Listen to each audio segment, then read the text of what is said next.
第3章、ティーマール星のティーマールヒュー種族とターリハラ星のタールシアール種族。タイゲタ星系、ティーマール星のティーマールヒュー種族。タイゲタ、アシャーラ星系の第三惑星、ティーマール星は、エラ星よりも小さな天体ですが、アシャーラ星系の行星の中心です。温暖な気候と豊かな自然に恵まれたティーマール星は、エラ星より人口密度が高いです。ティーマールヒュー種族は、オマンケラ星からのタール族のコロニー共同体です。私たちの知るところでは、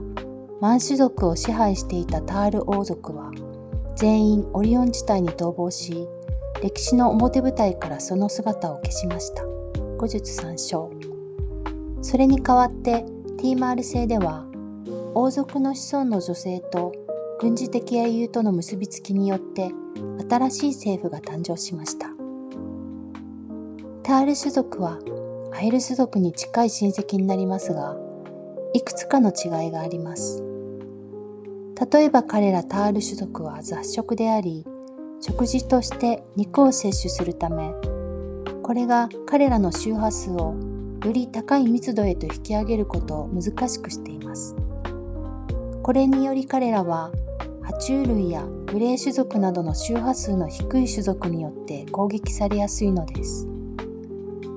これが彼らがテラでの軍事作戦では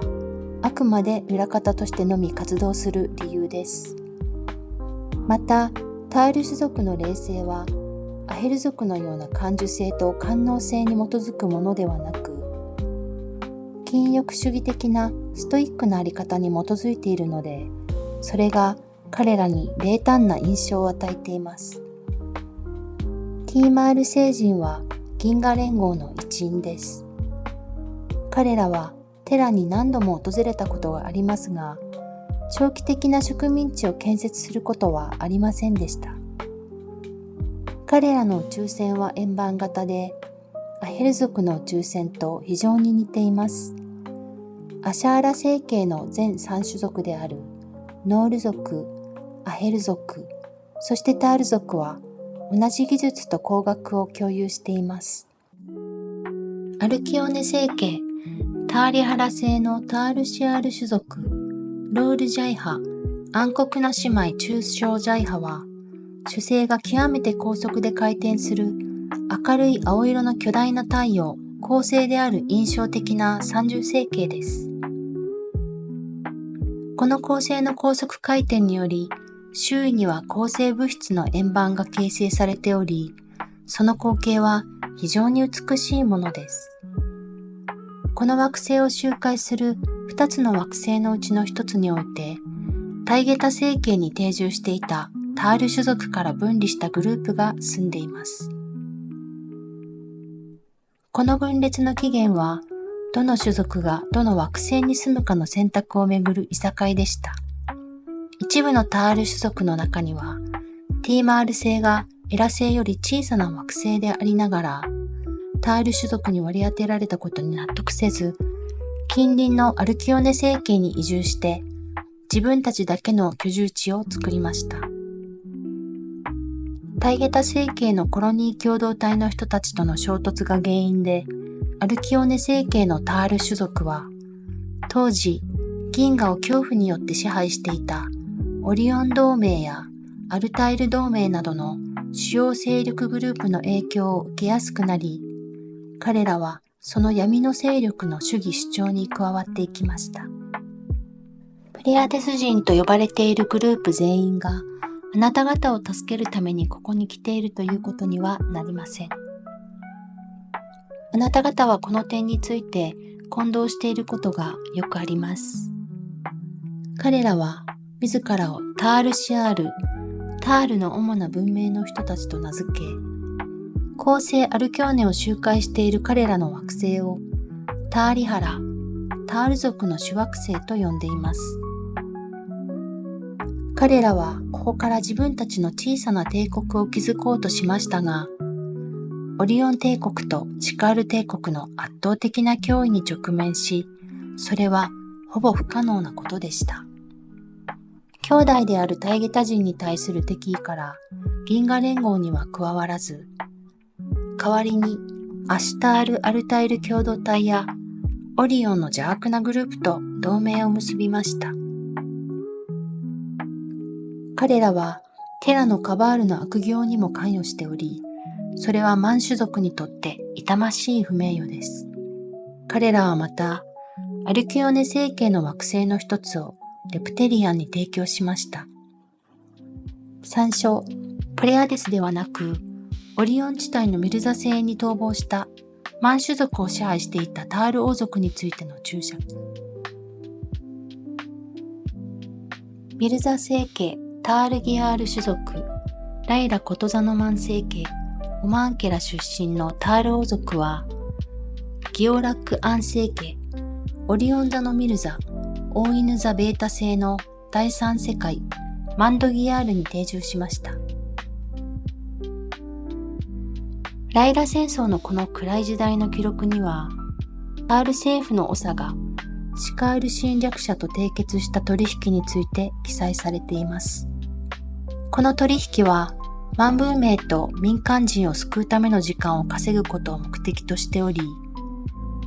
難民の脱出を可能にしたものの、タール王族の神視さや、彼らが最初にシカール侵略にどのように関与したかについては、依然として不明瞭な部分が残っています。このエピソード及びタールとシカール条約に関するすべての記録は、戦争から逃れる際に失われたか破壊されたと言われています。これらの取引の一環として、王族は安全に脱出することを許され、2艘の宇宙船が万星系を出発しました。1艘は王族を乗せ、もう1艘はタール社会の上位階級のエリートを乗せており、両船ともシカール艦隊によって護衛されていました。公式な目的地はベガ星でしたが、護衛が十分に遠ざかると、タール王族は航路をオリオン地帯のミルザ星系に変更しました。シカールとタール王族の間の取引には、公式記録には知らされていない隠れた条項が含まれていたことは明らかであり、この考察はタール王族とミルザ星系に住むレプテリアンとのつながりを説明しています。これらのタール王族はもしかすると自分たちの生計を取り戻し、さらなる権力を得ることを約束されていたのかもしれません。シカールが自分たちの利益のために嘘をつき、欺くという元来の性質を考えると、その可能性は十分にあります。これらの出来事からかなりの時間が経過し、現在ではこのコロニーのタール種族の子孫たちは、地元の原住民と交配し、ハイブリッド化され、彼らは銀河連合の容疑からはかけ離れた別種の種族となっています。シカール帝国やオリオン同盟との関与も依然として不明瞭なままです。ティーマール・ヒューのオリジナルであるタール種族についての情報。マン星系ケプラー62の第三惑星オマンケラが故郷。オマンケルはマン星系の中央政権。アヘル族の姉妹種族だが、テラのように肌、瞳、髪の色がより多様。平和主義者で精神的な種族であり、厳格な倫理規範を持っていて、個人的な関わりについてもそれを大変重んじるため、冷淡で感情がないと誤解されることがある。タール族の故郷の惑星、オマンケラにはマン星系の政府があった。それは25人の評議員の上に君臨する君主制の階層システムで組織され、その下に300人の元老院議員が集まる議会が存在していた。タール族の文化と教育はアヘル族の伝統と似ていたが、精神性においては異なる。タール族は、肉体が精神の向上を妨げてあげるという考えに基づく禁欲的な精神性を実践しており、それとは対照的に、アヘル族は肉体をより高い意識の領域につなげるためのいわばツールとしていた。ライラ戦争の際、タール政府はシカール侵略者と巧妙に協定を結び、タール文化を守り、王族を近隣のビガ政権へ護送することに成功したが、その代償として不明瞭な取り決めが交わされた。後に発覚したのは、彼らの逃亡先がオリオン地方のミルザに変更されたことであった。銀河連合の一員であるタイゲタ・アシャーラ星系のティーマール星にいるタール族のコロニー共同体は、地球人の解放に積極的な役割を果たしている。彼らの宇宙船は小さく、